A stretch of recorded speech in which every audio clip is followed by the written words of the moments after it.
Hello everyone. आज इस session में हम डिस्कस करेंगे Mauryan empire and contemporary kingdoms. यहाँ पे इंडियन हिस्ट्री सीरीज़ चल रही है हमारी एमसीक्यू सीरीज़। हम हर टॉपिक से इंपॉर्टेंट क्वेश्चंस जो हैं वो डिस्कस कर रहे हैं। इसी तरीके से हमारी इंडियन पॉलिटी चल रही है बाय लक्ष्मीकांत। हर चैप्टर से हम लोग बहुत इंपॉर्टेंट क्वेश्चन जो हैं वो डिस्कस करते हैं। जो लोग चैनल पर नए हैं वो चैनल को सब्सक्राइब कर लें। वीडियो अच्छी लगे तो वीडियो को लाइक कर दें। आज हमारा फर्स्ट क्वेश्चन है, यहाँ हमारा टॉपिक है Mauryan empire and contemporary kingdoms MCQs. First question है, consider the following statements about the treaty between Chandragupta Maurya and Seleucus Nicator. Chandragupta Maurya and Seleucus Nicator के बीच में ट्रीटी हुई थी, तो उस ट्रीटी से रिलेटेड हमने यहाँ पे करेक्ट स्टेटमेंट बतानी है। यहाँ पे करेक्ट स्टेटमेंट की अगर हम बात करें तो स्टेटमेंट 1 है हमारी, Seleucus ceded territories east of the Indus to Chandragupta. यहाँ पे स्टेटमेंट 1 हमारी बिल्कुल करेक्ट है। जो सेल्यूकस निकेटर थे, इन्होंने जो टेरिटरीज़ थी इंडस रिवर के ईस्ट में जो टेरिटरीज़ थी वो सारी टेरिटरीज़ किसे दे दी थी? चंद्रगुप्त मौर्य को। यहाँ पे स्टेटमेंट 1 जो है ये बिल्कुल करेक्ट है, ये इसी ट्रीटी के तहत हुआ था। सेकेंड स्टेटमेंट है, in return Seleucus received 500 war elephants in return.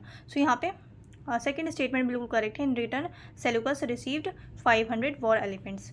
और ये ईस्टर्न टेरिटरीज जो थी सेल्यूकस निकेटर की, ये देती थी इन्होंने किसको? चंद्रगुप्त मौर्य को।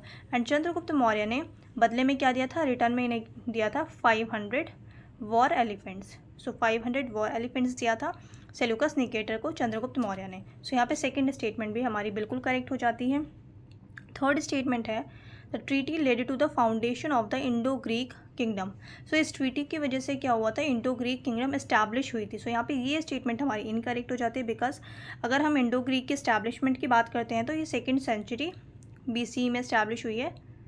यहाँ पे जो स्टेटमेंट थर्ड जो हो जाती है हमारी इनकरेक्ट हो जाती है। और ये बेसिकली इंडो ग्रीक किंगडम जो है ये एस्टैब्लिश हुआ था कब? सेल्यूकस निकेटर जो इस सेल्यूसाइड एम्पायर थी इसको हटा करके जो न्यू एम्पायर इस्टेब्लिश हुई थी वो हुई थी इंडो ग्रीक किंगडम। ये बहुत बाद में हुई ये चीज़।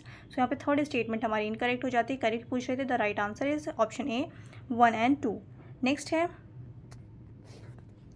विच of the following were not directly ruled or annexed by the Mauryan empire at any point. जो कभी भी मौर्यन एम्पायर का पार्ट नहीं रही है, ठीक है, रूल नहीं किया है मौर्यन एम्पायर ने। फर्स्ट है Kerala region, Tamilakam region, Kashmir region, parts of present day Afghanistan.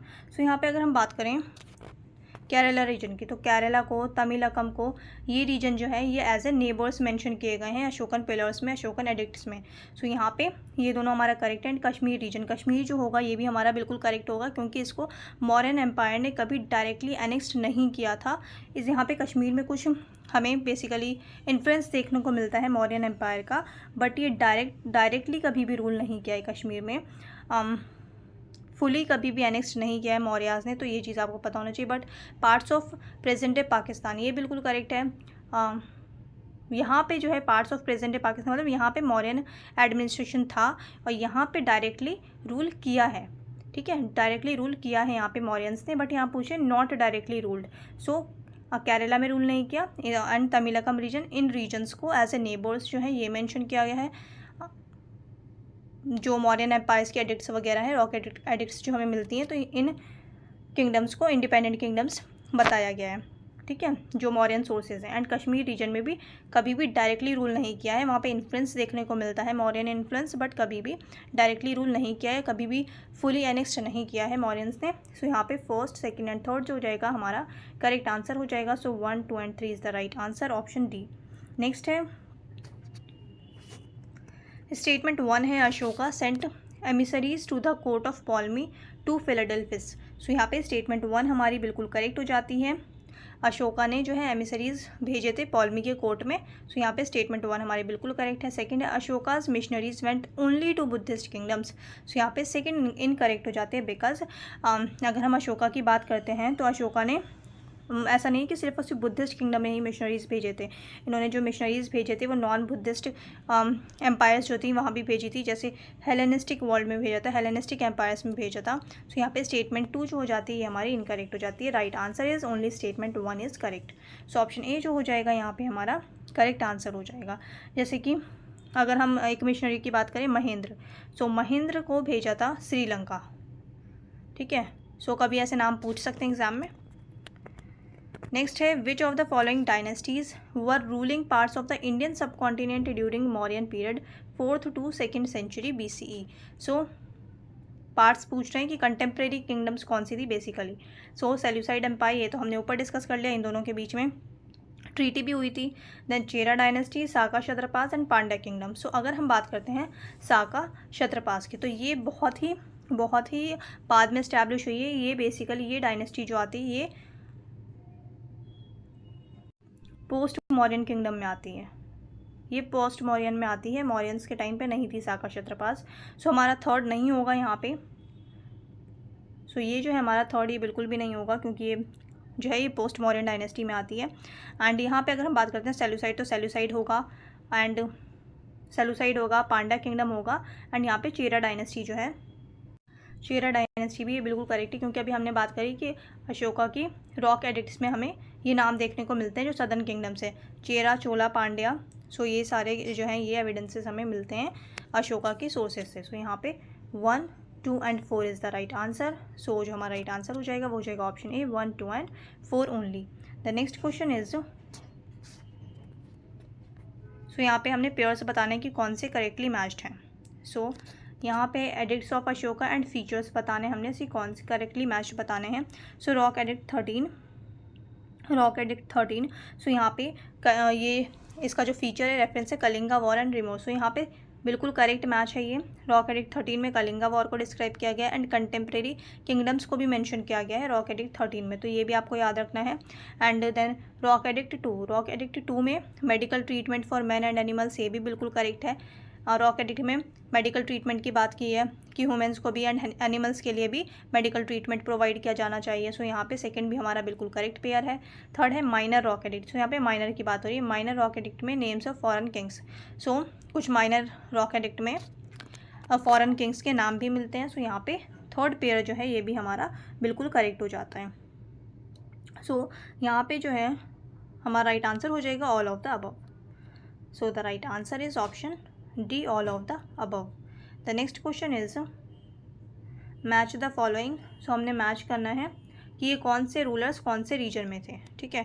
सो यहाँ पे अगर हम बात करते हैं एंटियोकोस की, Antiochus, Megas, Ptolemy and Alexander. So Alexander and Ptolemy, Megas, ये सारे जो ये कंटेम्प्रेरी किंगडम्स थे। सो कंटेम्प्रेरी किंगडम्स थे। अगर हम बात करें एंटियोकोस, तो एंटियोकोस कहाँ के थे, ये इजिप्ट के थे, इजिप्ट के, सॉरी यहाँ पे मैंने शायद इजिप्ट बोल दिया। सो ये एंटियोकोस जो थे ये सीरिया के थे, सीरिया यहाँ पे ये बिल्कुल करेक्टली मैच्ड है। मेगास जो थे ये श्रीनाइका, श्रीनाइका क्या है, ये बेसिकली श्रीनाइका अगर हम बात करें या जिसे श्रीन कहते हैं, ये प्रेजेंट डे लीबिया, ठीक है। सो ये लीबिया वाले रीजन को कहा जाता है। सो मेगास ये भी बिल्कुल करेक्ट मैच है। देन थर्ड है पॉल्मी 2, पॉल्मी 2 इजिप्ट से थे, ये भी बिल्कुल करेक्ट है, ये तो हमने ऊपर भी डिस्कस किया था। Alexander, Alexander Epirus, Epirus, Epirus ये कहाँ है, ये है यूरोप में। सो ये चारों ही पेयर्स जो हैं हमारे बिल्कुल करेक्ट हैं, A1, B2, C3 and D4। तो यहाँ पे सारे ही जो हैं ये करेक्टली मैच्ड हैं। और ये जो है इंपॉर्टेंट, मैंने आपको ऊपर बताया था कि रॉक एडिक्ट 13 में जो है मेंशन किए गए कंटेम्प्रेरी किंगडम्स, तो यही कंटेम्प्रेरी किंगडम्स है, बल्कि वहाँ पे 5 मेंशन किए गए हैं, ठीक है। सो ये आपको याद रखना है, ये नाम भी पूछ सकते हैं एंड इनकी जो रीजन है वो भी पूछा जा सकता है। सो ये इंपॉर्टेंट है। सो यहाँ पे जो हमारा राइट आंसर हो जाएगा वो हो जाएगा A का 1, B का 2, C का 3 एंड D का 4। So option A is the right answer. Option A जो हो जाएगा यहाँ पे हमारा करेक्ट आंसर हो जाएगा।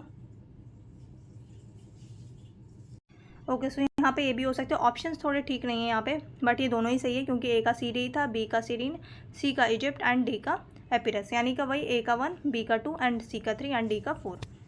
नेक्स्ट है which of the following statements about the Chola, Chera, Pandya kingdoms during Mauryan times is और आर करेक्ट। सो करेक्ट बतानी है हमने जो सदर्न किंगडम्स थे उनके बारे में।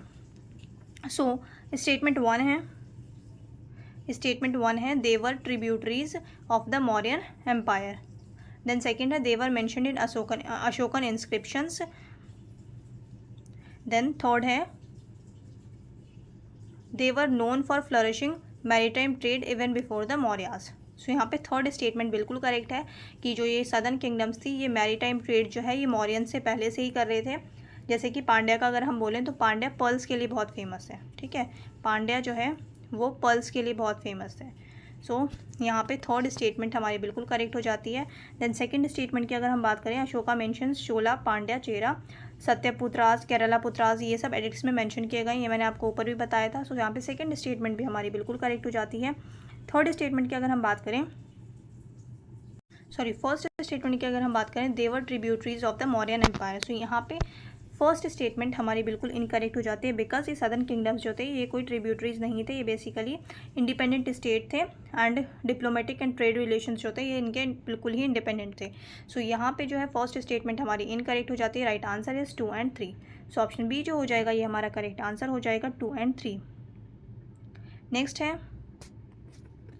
विच contemporary polity was located closest to the Mauryan southern frontier. So सबसे ज़्यादा अगर हम सदर्न किंगडम की बात करते हैं, सदर्न किंगडम की अगर हम बात करें तो सबसे मौर्यन किंगडम के सबसे नज़दीक या सबसे नियरेस्ट जो था वो कौन सा था, कौन सा किंगडम था इनमें से। सो the right answer is Kalinga. Option D जो हो जाएगा ये राइट आंसर हो जाएगा, कलिंगा। जो सदर्न किंगडम्स की अगर हम बात करते हैं तो इधर सदर्न किंगडम्स थी ये पांड्यास, चोला, चेरास, तो यहाँ पे और ऊपर थी नॉर्थ में एंड सेंट्रल इंडिया में पूरा मौर्यन एम्पायर था। सो यहाँ पे सबसे क्लोजेस्ट जो सदर्न किंगडम के था वो यहाँ पे कलिंगा था। सो यहाँ पे ऑप्शन डी जो हो जाएगा यहाँ पे राइट आंसर हो जाएगा, कलिंगा। नेक्स्ट है,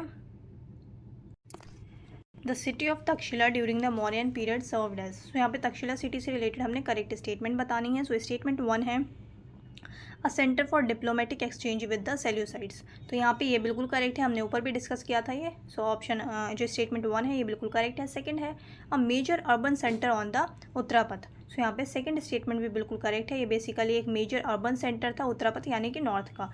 ठीक है, सो यहाँ पे सेकेंड स्टेटमेंट भी हमारी बिल्कुल करेक्ट हो जाती है। थर्ड स्टेटमेंट की अगर हम बात करें, an independent Indo Greek capital during Ashoka's reign. So यहाँ पे थर्ड स्टेटमेंट हमारी इनकरेक्ट हो जाती है, बिकॉज ये मैंने सबसे पहले डिस्कस किया था, इंडो ग्रीक जो थे ये पोस्ट मौर्यन पीरियड में है। ठीक है, पोस्ट मौर्यन डायनेस्टी है।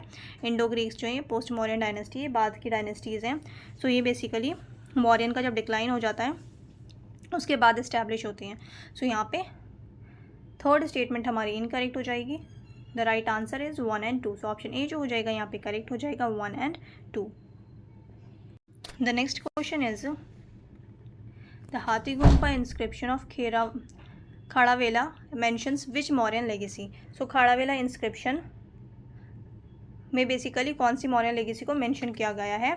So the right answer is Nanda canal, Nanda canal.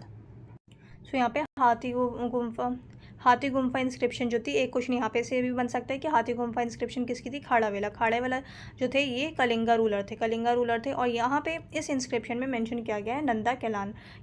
सो ये कैनाल जो है बेसिकली जो नंदा डायनेस्टी थी उन्होंने रिस्टोर किया था। सो यहाँ पे स्टेटमेंट जो ऑप्शन सी जो हो जाएगा ये राइट आंसर हो जाएगा।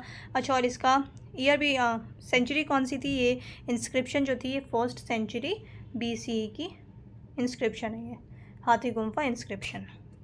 The next question is, which of the following statements best reflects the idea of Dhamma promoted by Ashoka. So Ashoka जो ये धम्मा प्रोमोट करते थे उसका यहाँ पे बेस्टेस्ट ऑप्शन हमने चूज़ करना है कि वो बेसिकली क्या था। सो यहाँ पे अगर हम बात करते हैं, non violence, respect for all sects and public welfare. So option B जो हो जाएगा ये हमारा करेक्ट आंसर हो जाएगा धम्मा का। बेसिकली धम्मा एक चीज़ नहीं थी, बहुत ब्रॉडर सेंस है धम्मा का।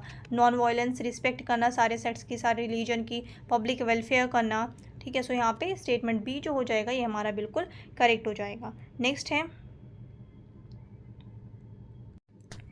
स्टेटमेंट 1 एंड स्टेटमेंट 2 है, यहाँ हमने बतानी करेक्ट कौन सी है। सो स्टेटमेंट 1 है, Chandragupta Maurya abdicated his throne and adopted Jainism. तो यहाँ पे चंद्रगुप्त मौर्य की बात हो रही है, अशोका की बात नहीं हो रही है।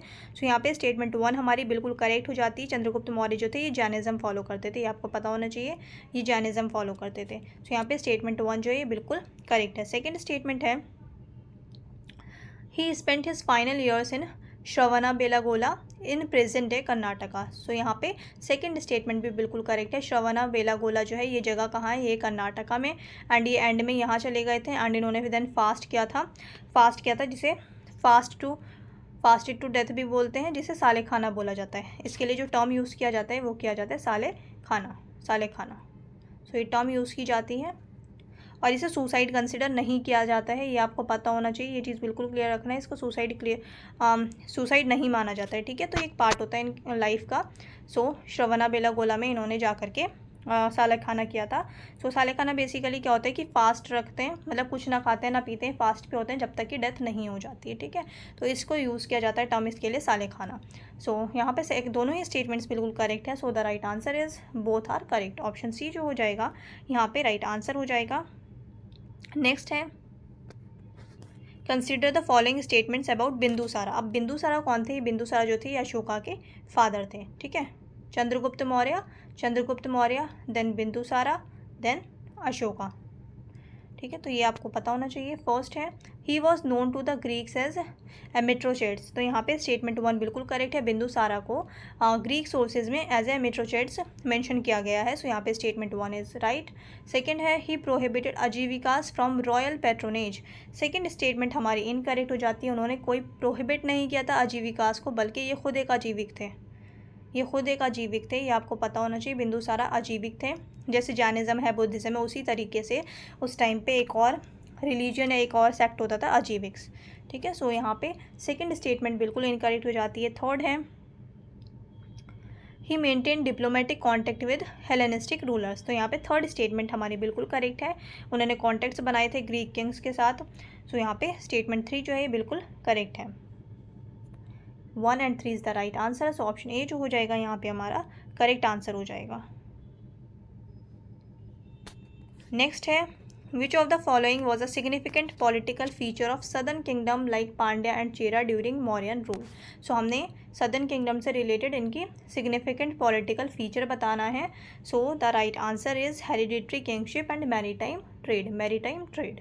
सो डिसेंट्रलाइज्ड ट्राइबल स्ट्रक्चर नहीं था, पूरी एक एस्टाब्लिश्ड किंगडम थी।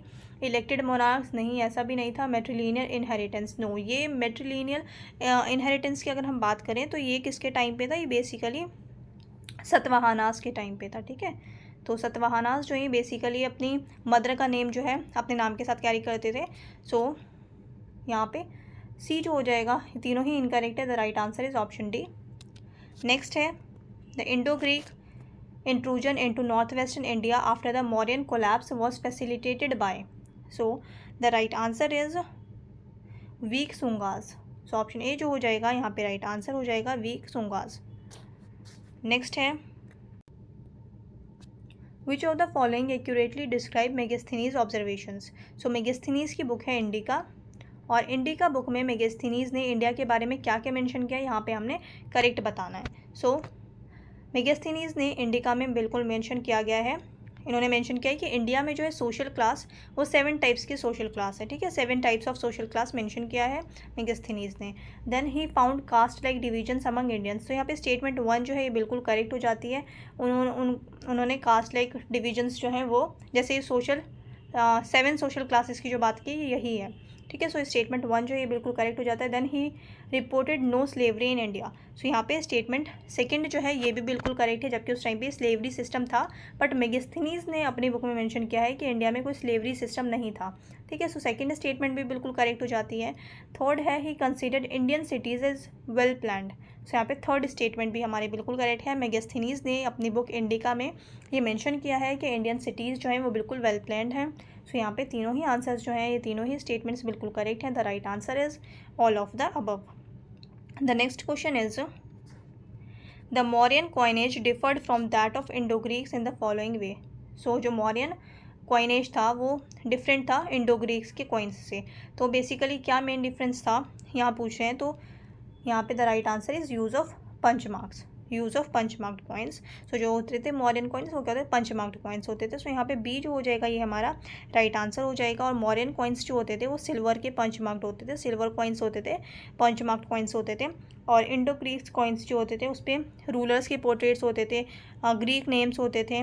सो ये सब आपको याद रखना। और डीटी के फिगर्स भी होते थे, ठीक है, उनके जो गॉड होते थे इंडो ग्रीक्स गॉड, तो उनके फिगर्स भी इंडो ग्रीक्स कॉइन में आपको देखने को मिलता है। देन अच्छा, वहीं अगर हम मौर्यन कॉइनेज की बात करते हैं तो मौर्यन कॉइन्स जो होते थे उसमें basically pre Mauryan punch marked tradition देखने को मिलता था। सो यहाँ पे हमारा राइट आंसर हो जाएगा use of punch marks. Next है द टर्म राजुका। अच्छा, और मौर्यन एडमिनिस्ट्रेशन से रिलेटेड जितनी भी इंपॉर्टेंट एडमिनिस्ट्रेटिव टर्म्स हैं वो आपको अच्छे से पता होने चाहिए, बहुत ज़्यादा क्वेश्चंस बनते हैं यहाँ से, ठीक है। सो मौर्यन एडमिनिस्ट्रेशन से जितने भी इंपॉर्टेंट टर्म्स हैं एंड और जैसे कि बाद की अगर हम बात करते हैं, अच्छा छोड़िए वो हम मॉडर्न हिस्ट्री में ही बात करेंगे। सो यहाँ पे राजू का टर्म जो है ये किसके लिए यूज़ की जाती थी? तो राजू का टर्म की अगर हम बात करें तो राजू का टर्म किसके लिए यूज़ की जाती थी? रूरल एडमिनिस्ट्रेटर के लिए एंड जस्टिस ऑफिसर के लिए, ठीक है। सो यहाँ पे जो राइट आंसर हो जाएगा वो हो जाएगा option D, rural administrator and justice officer. Option D is the right answer. The next question is, अच्छा पहले यहाँ पे कुछ टर्म्स देख लेते हैं, जैसे मिलिट्री जनरल है। सो मिलिट्री जनरल को क्या कहते थे? मिलिट्री जनरल को कहते थे सेनापति, ठीक है। तो ये तो जनरल टर्म है सेनापति, ये आपको पता होगा, सेनापति कहते थे। वहीं अगर हम रॉयल एम्बेसडर की बात करते हैं तो रॉयल एम्बेसडर जो होते थे, एम्बेसडर को क्या बोला जाता था? दूता, दूता जिसे मैसेंजर भी कहा जाता है। सो यहाँ पे और टैक्स कलेक्टर, टैक्स कलेक्टर की अगर हम बात करें तो टैक्स कलेक्टर के लिए जो टर्म था वो क्या था? युक्ता। युक्ता टर्म किसके लिए था? Tax collector. टैक्स कलेक्टर को क्या कहते थे? युक्ता, युक्ता फॉर टैक्स कलेक्टर। और राजू कास के लिए एक और इम्पॉर्टेंट चीज़, इन्हें इंडिपेंडेंट जो है पावर्स दी गई थी कि ये पनिश कर सकते थे किसी को भी, अगर किसी ने कोई क्राइम किया है तो पनिशमेंट दे सकते थे, उसके लिए कोई रॉयल कोर्ट्स में जाने की ज़रूरत नहीं थी, राजू का खुद डिसीजंस ले सकते थे, इन्हें इतनी इंडिपेंडेंस थी, ऑटोनॉमस दी गई थी। सो यहाँ पे डिसेंट्रलाइज्ड स्टेप ये था, बट सेंट्रलाइज्ड, पूरी सेंट्रलाइज्ड जो है एडमिनिस्ट्रेशन जो था, मौर्यन एडमिनिस्ट्रेशन, वो पूरा सेंट्रलाइज्ड था। ऐसा नहीं है कि इंडिपेंडेंट पावर्स दे दी थी, इंडिपेंडेंट चार्जेस दे दिए गए थे, लिमिटेशंस भी थी साथ में, ठीक है। तो ये भी आपको पता होना चाहिए।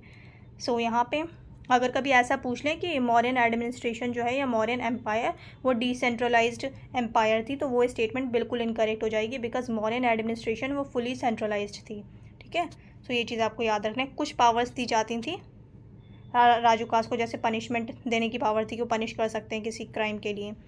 सो यहाँ पे फुली ऑटोनॉमस नहीं थे, कोई भी ऑफिसर्स वहाँ पे फुली ऑटोनॉमस नहीं दी गई थी किसी भी ऑफिसर को। नेक्स्ट है, which of the following are true regarding rock edict 13 of Ashoka. यहाँ पे हमने करेक्ट स्टेटमेंट बतानी है रॉक एडिक्ट 13 से रिलेटेड।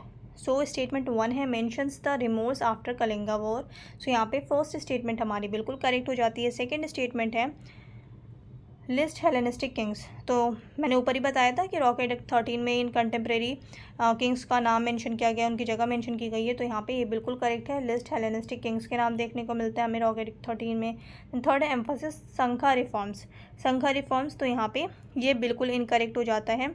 ये यहाँ पे क्या है, रॉक एडिक्ट 13 की बात हो रही है, स्पेसिफिकली रॉक एडिक्ट 13। सो रॉक एडिक्ट 13 में संघा रिफॉर्म्स की बात नहीं की गई है, ये दूसरे एडिक्ट्स की बात, ये दूसरे एडिक्ट्स में मेंशन किया गया है, पर यहाँ पे रॉक एडिक्ट 13 की बात हो रही है। दैट्स वाई स्टेटमेंट 3 जो हो जाएगी ये हमारी इनकरेक्ट हो जाएगी। सो यहाँ पे the right answer is 1 and 2। So option A जो हो जाएगा ये हमारा करेक्ट आंसर हो जाएगा। नेक्स्ट है, कंसिडर द फॉलोइंग पेयर्स। सो यहाँ पे रीजन है एंड मौर्यन और कंटेम्प्रेरी रूलर्स है। सो यहाँ पे बैक्ट्रिया, सीरीन एंड एपिरस। तो एपिरस हमने ऊपर डिस्कस किया था, अलेक्जेंडर, ठीक है। एंड सीरीन, सीरीन जो लीबिया वाला रीजन है वो हमने डिस्कस किया था, Magas. Then Bactria, Bactria Diodotus 1, Diodotus 1। So यहाँ पे तीनों ही जो है ये बिल्कुल करेक्ट है।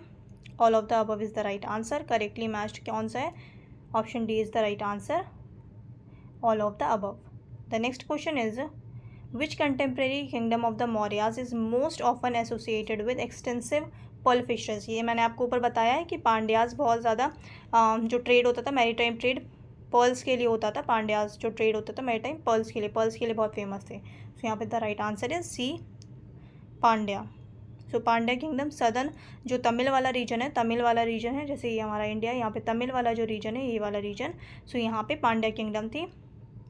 और यहाँ पे जो हमारा बे ऑफ बंगाल है, यहाँ पे बहुत ज़्यादा मैरीटाइम ट्रेड होती थी पांड्या की, स्पेशली पर्ल्स के लिए, ठीक है। और अगर हम बात करते हैं बाकी किंगडम्स की भी बात कर लेते हैं, जैसे चेरा, चेरा यहाँ पे, तो चेरा जो है बहुत ज़्यादा फेमस था किसके लिए? स्पाइसेस के लिए, स्पाइसेस के लिए एंड अपने पोर्ट्स के लिए। सो पोर्ट्स एंड स्पाइसेस के लिए बहुत ज़्यादा फेमस थे, पोर्ट्स के बंदरगाह, ठीक है। सो यहाँ पे स्पाइसेस एंड पोर्ट्स के लिए चेरा किंगडम फेमस थी। देन यहाँ पे अगर हम बात करते हैं, सो यहाँ पे जैसे कलिंगा है, आंध्रा है, तो ये भी क्या है, ये भी हमारे ईस्टर्न कोस्ट पे है, ठीक है। बट ईस्टर्न कोस्ट पे होने के बाद भी आंध्रा या कलिंगा ये पर्ल जो ट्रेड होता था, पर्ल ट्रेड नहीं करते थे लोग, ठीक है, ये सिर्फ और सिर्फ पांड्यास करते थे। सो यहाँ पे जो हमारा बेसिकली क्या था, यहाँ पे पर्ल्स पूछ रहे हैं, तो the right answer is option C, Pandya. Next है the Bhabru edict of Ashoka is significant for mentioning. Bhabru edict of Ashoka, so इसमें बेसिकली क्या मेंशन किया गया, ये क्यों इंपॉर्टेंट है, क्यों सिग्निफिकेंट है। तो बेसिकली यहाँ पे अगर हम बात करते हैं Ashoka's personal devotion to the Buddha, यहाँ पे राइट आंसर जो हो जाएगा वो हो जाएगा Ashoka's personal devotion to the Buddha. और ये जो भब्रू एडिक्ट है, ये बेसिकली क्या है, ये एक माइनर एडिक्ट है, ये भी आपको पता होना चाहिए, ये एक माइनर एडिक्ट है बट इम्पॉर्टेंट है।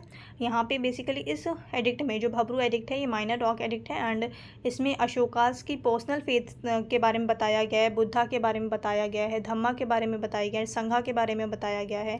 एंड इसमें भब्रू एडिक्ट जो है, इस माइनर रॉक एडिक्ट में कुछ जो है वो टेक्स्ट भी मेंशन किए गए हैं, बुद्धिस्ट टेक्स्ट जो हैं वो मेंशन किए गए हैं, जैसे कि मुनिगाथा हो गया, उपात्यसा हो गया।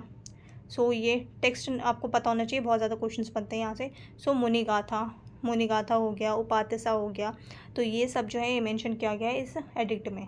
इंपॉर्टेंट एडिक्ट है, आपको याद रखना है। The next question is statement 1 है the early Satavahanas were vassals and under the Mauryas. तो यहाँ पे स्टेटमेंट 1 हमारी बिल्कुल करेक्ट है। सेकंड स्टेटमेंट है the claimed lineage from the Suryavansha. So यहाँ पे सेकंड स्टेटमेंट भी हमारी बिल्कुल करेक्ट हो जाती है, सूर्यवंशी क्या, सोलर डायनेस्टीज, ठीक है। सो यहाँ पे स्टेटमेंट 2 भी हमारी बिल्कुल करेक्ट है। So option C is the right answer, both are correct.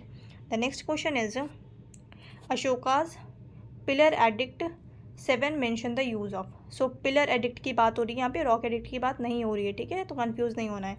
So pillar addict अलग है, रॉक एडिक्ट अलग है। सो पिलर एडिक्ट 7 में बेसिकली यहाँ पे पूछ रहे हैं मेंशन द यूज़ ऑफ, क्या मेंशन किया गया है, the use of edict repetition for emphasis. So यहाँ पे जो हमारा राइट आंसर हो जाएगा वो हो जाएगा edict repetition for emphasis. So option C यहाँ पे जो होगा ये करेक्ट आंसर होगा। सो बेसिकली इसका मतलब क्या है, एडिक्ट रिपीटेशन फॉर एम्फसिस, मतलब कि इस पिलर एडिक्ट में जो है जितने बाकी एडिक्ट्स हैं, जैसे जो मेजर रॉक एडिक्ट्स हो गए, कुछ माइनर एडिक्ट्स हो गए, तो वो सब मेंशन किए गए हैं, ठीक है, तो ये आपको याद रखना है। सो ऑप्शन सी जो हो जाएगा यहाँ पे राइट आंसर हो जाएगा। नेक्स्ट है which of the following statements about Kalinga before Ashoka's conquest are correct. So यहाँ पे कलिंगा से पहले के बारे में पूछ रहे हैं, जो करेक्ट आंसर है, जो करेक्ट स्टेटमेंट है। सो फर्स्ट है it was a maritime power with trade links to South East Asia. So यहाँ पे फर्स्ट जो हो जाएगा ये हमारा बिल्कुल करेक्ट है। जो कलिंगा था बहुत स्ट्रॉन्ग, इसका नेवल एंड मैरीटाइम ट्रेड होता था, जो कनेक्ट करता था साउथ ईस्ट एशिया को, एशिया से साउथ एशिया को साउथ ईस्ट एशिया के साथ कनेक्ट करता था। बहुत इंपॉर्टेंट सी रूट, बहुत इंपॉर्टेंट मैरीटाइम रूट था। सो स्टेटमेंट 1 जो है ये बिल्कुल करेक्ट है। सेकेंड है it was previously subdued by the Nandas. So second जो है ये भी बिल्कुल करेक्ट है। नेक्स्ट है देन थर्ड है it had no written script और इंस्क्रिप्शंस। सो यहाँ पे ये जो है ये बिल्कुल इनकरेक्ट हो जाता है, बिकॉज अगर हम बात करते हैं कलिंगा की रिटर्न इंस्क्रिप्शंस मिलते हैं, और बाद में जैसे हाथी गुम्फा इंस्क्रिप्शन की हमने बात करी, तो दैट्स वाई ये जो है हमारा थर्ड स्टेटमेंट ये हमारी इनकरेक्ट हो जाती है। कलिंगा जो था ये बहुत ज़्यादा रिच था रिसोर्सेज में, जो नेचुरल रिसोर्सेज थे बहुत ज़्यादा पाए जाते थे। सो यहाँ पे थर्ड स्टेटमेंट इनकरेक्ट हो जाती है, first and second is the right answer. So option A जो हो जाएगा ये हमारा करेक्ट आंसर हो जाएगा। नेक्स्ट है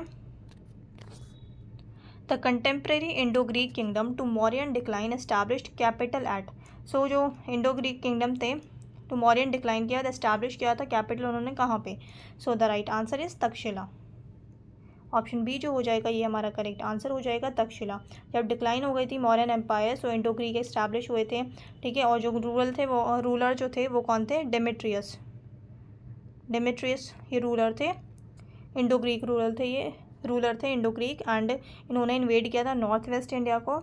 नॉर्थ वेस्ट इंडिया में जो कि मोस्टली मौर्यंस की टेरिटरीज़ हुआ करती थी पहले, और तक्षशिला को अपना कैपिटल बनाया था। सो यहाँ पे जो है अभी हमारा करेक्ट आंसर हो जाएगा।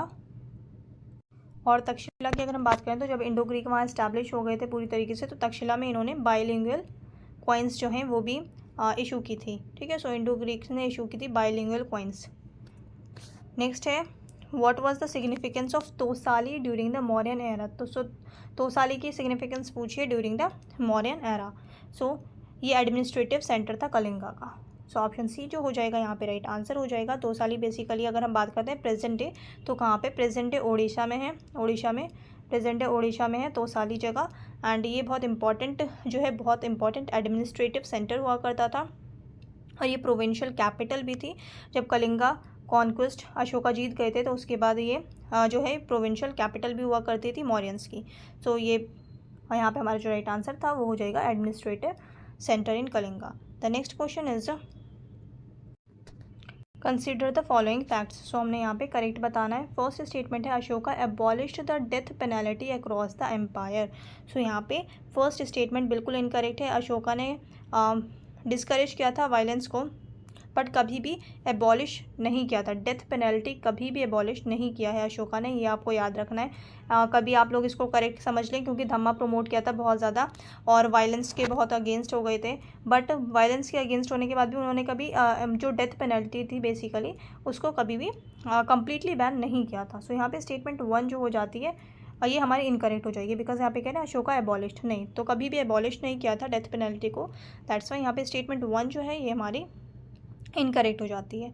सो अब सेकेंड स्टेटमेंट है he built rest houses and dug wells for travellers. तो यहाँ पे सेकेंड स्टेटमेंट बिल्कुल करेक्ट है। ये हमें मेजर रॉक एडिक्ट्स में भी देखने को मिलता है, पीपल एंड वेलफेयर के बारे में।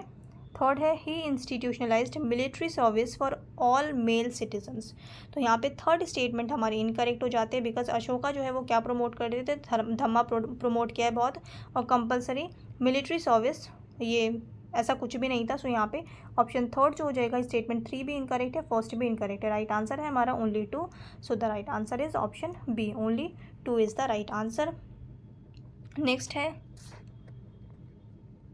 Statement 1 Ashoka's Dhamma was accepted uniformly across all Indian territories.